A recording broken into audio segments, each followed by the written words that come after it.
Okay. If I can have everybody's attention, we're not going to take the coffee break yet, but we have a very good guest for you. The coffee break will come shortly thereafter, I promise. Let's welcome to the stage somebody, and we talked about the credentials of General Electric and its investment track record in the country. Our next guest is the Chairman Chief Executive Officer of Siemens, a company with better than 340,000 employees, with a market cap of $114 billion, and just announced a major investment into Egypt today.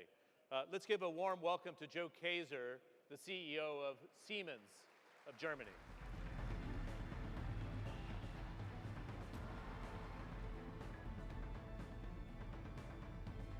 Oh, you're behind me.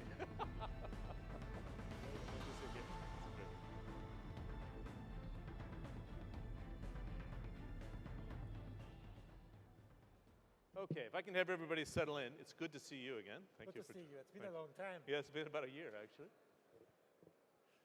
Okay, there's a lot of people moving about. If I can have those that are standing, go ahead and take a seat if you can. This is a 10-minute session with Mr. Kaeser. Thank you. So you had a chance to listen to our panel there, Joe. Yes, I did. You had an announcement this morning. Give us a sense of what the investment looks like and what your plans are for the investment in Egypt.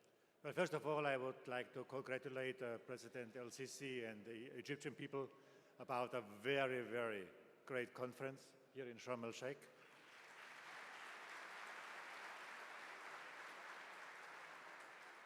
It is amazing how massively, this country has been sparking the interest of the global world. So I think finally the world gets where you need to be. Now I'm very grateful that this morning we were able to basically do a deal together with the Egyptian president so that Siemens will basically build Beni Suef, a 4.4 gigawatt combined cycle power plant here in the country. Wow, 4.4? 4.4 gigawatt. Wow. We also agreed that we are going to do wind power together, up to 2 gigawatts for the next few years. And since this is not about coming to a country, making a sale, and then go back home, we also agreed that Siemens is building a manufacturing plant for wind power in the country. Wow. This will create up to 1,000 jobs. And we also agreed that we will provide a dual apprenticeship for up to 500 young Egyptian people to be dedicated in the industrial automation. Good. It's a question I posed to, thank you very much. Thank you. I appreciate those that are in the aisle. If you can go ahead and take a seat, please. Gentlemen, thank you. It's a question I posed to those in the panel before, Joe, and I think it's an important question. Why do you feel very comfortable now to expand the commitment to Egypt? Because of what we've seen over the last 3 to 4 years has been quite an incredible shock, an experiment in democracy. We've seen elections in 2014 leading to where we are today. You have to go to a board and suggest, I'm ready to make the commitment on the power plants, I'm ready to commit to solar energy, and I'm even to put a manufacturing facility and trading facility. Why the window now to feel I'm secure enough to double up here to this country? Well, I don't think that, doing business to society, and this is what Siemens stands for, is not about coming and going when the investment opportunity is high. This is about a commitment. This company has been doing business here in Egypt already since the founder in 1851. You're kidding? No. Wow. So we have our own operations since 1901. So we are in this country for more than 110 years. Oh. And we have been seeing crises come and go. So, and this is what basically moved us to say, look, if things get tough, you need to show that you are ready for your people. And that's what we do in Egypt. So we've been here for a long time. We stay here. we do business to society. I believe, by the way, a company which does not provide a value to society should not exist. So, yes, it is about commercial interest, but it is also then about contributing to building a society. And if I look at how economies are being developed over time, it all starts with energy. You know, it gets pretty dark at night if the lights go out.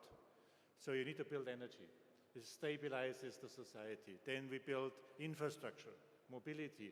Then comes industrialization, you know, automation, healthcare. And this is our business. So, and then you have 90 million Egyptian people. So this is a real great place to be. Is there a risk? Absolutely. But then we need to stabilize that together and make sure that there is infrastructure and energy and the daily things of living provide to the people. And then I think this is more about opportunity than risk. Good. Let's look at the rest of the region right now. And again, in the context of making sure the region finds stable ground, Egypt sits at the core of it. But I had mentioned this to our previous panel, Syria, Libya, Iraq, far from stable at this stage. This is a potential market of 300 million consumers if you put them all together, lower trade barriers amongst them. What's the Siemens strategy for the broader Middle East and North Africa, and how does it play into the global framework of the company, if you will? Well, the so-called Near Middle East has always been a cornerstone of Siemens doing business because of energy, infrastructure, oil and gas, of course, healthcare. So we've been here for many, many, many years. We have thousands of employees. We also do local content. And we believe the recipe to also stabilize the region is that we do one thing at a time. And Egypt plays a major, major role because it's 90 million people. And I believe, you know, the more stable Egypt is, the better off the whole region is. It is. What do you do with something like Iraq? It's, again, a pretty sizable market. Yes. Well, how do you handle this going forward? Well, it's probably the same. At some point in time, this country will come back to a meaningful economic development. And we've been doing business there for a long time. It's currently not that simple. But we have people on the ground. They do, again, energy. And we'll have more again, you know, when we are being needed. Good. The other thing I was going to talk to you about is Iran. This is a very interesting window of time where the P5+1 is negotiating with Iran. And probing the different CEOs that are attending, global and the local CEOs, would you prefer to have Iran more engaged strategically in a program that's much more verifiable, and to look at a market of 80 million consumers that could really drive a lot of growth in the region? If you had Egypt with 90, Iran with 80, but in a global program that could be adhered to under a UN structure? Look, I mean, that would be extremely desirable if you had the two leading countries with so many people, you know, stabilize the region. On the other hand, at this point in time, you know, there is a political task to be solved in Iran. And I really, really do hope that the political leaders find a way very soon. I've always been a big fan about the fact that people need to talk to each other and not about each other. And if we communicate this one, that we talk with each other, how we can find solution, we'll be better off all together. So it is a political task that people talk, that they communicate, that they find solutions, and then I'm very, very sure that the corporate community will help to develop those countries again to where they belong. Good. Do you think a deal is going to happen within a half a year? How do you plan for such a phenomenal event if it happens?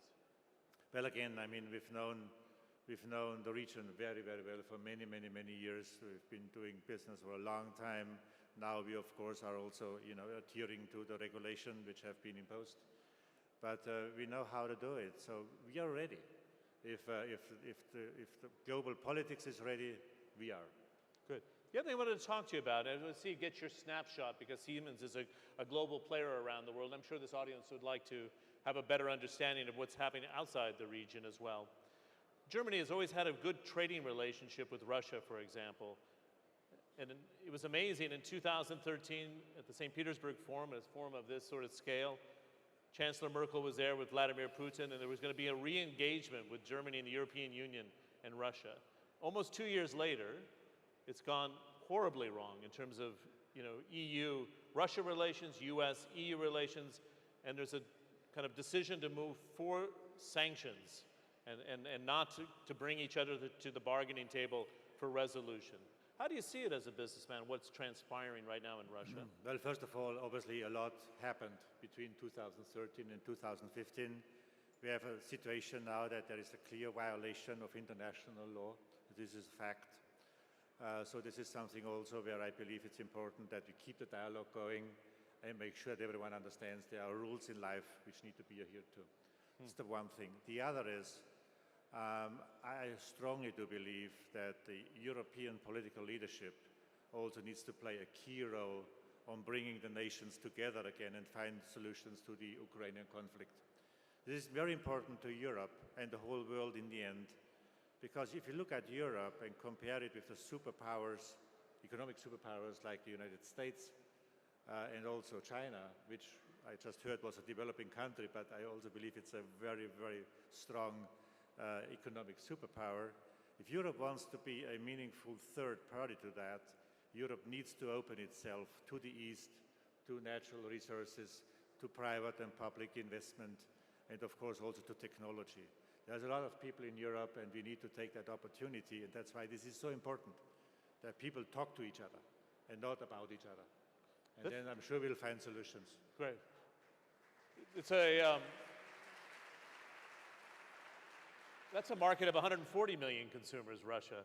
It was a G8 country. It's not in the fold. Germany is going to be hosting a G7 summit without Russia at the table. It's going to probably contract about 5 to 6%. That's quite a severe contraction. How do you manage your business in an environment? To give us a sense of how Joe Kaeser manages uncertainty. Well, first of all, let me make one comment because it's really important. We talk so much about business and business opportunities and business climate. I think a company like ours and any other companies, we do business in 212 countries in this world, 212. Only the FIFA and the church is represented in more countries.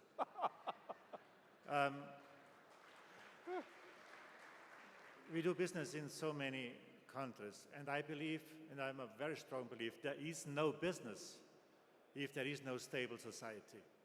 And the business people and the companies and the corporations should not overstress on how the business climate is. They should rather look at how they can stabilize the societal development of a country. And if you do that, the business comes on its own.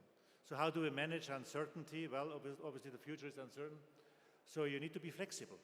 You need to be fast and flexible, listen to the market, talk to people, make agreements. We did not take a lot of paper this morning when we did the business together with the Egyptian people. The president said, "Do you commit?" I said, "Yes." And I did a handshake, and this is good for us. You're kidding. Yeah. Wow. And he told me, he said, "Look, you shouldn't make that much profit, and you need to provide good financing."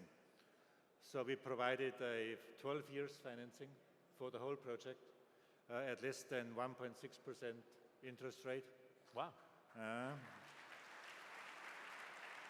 And then I made a really good price, And the president said, "No, I want you to donate to the Egyptian people." And I said, "Well, I was looking at it, and I said, I have nothing." But he said, "You need to." So we decided shortly, I called my board members, I said, "Look, we have a challenge here." So we decided that we donate 200 million euro to the Egyptian people.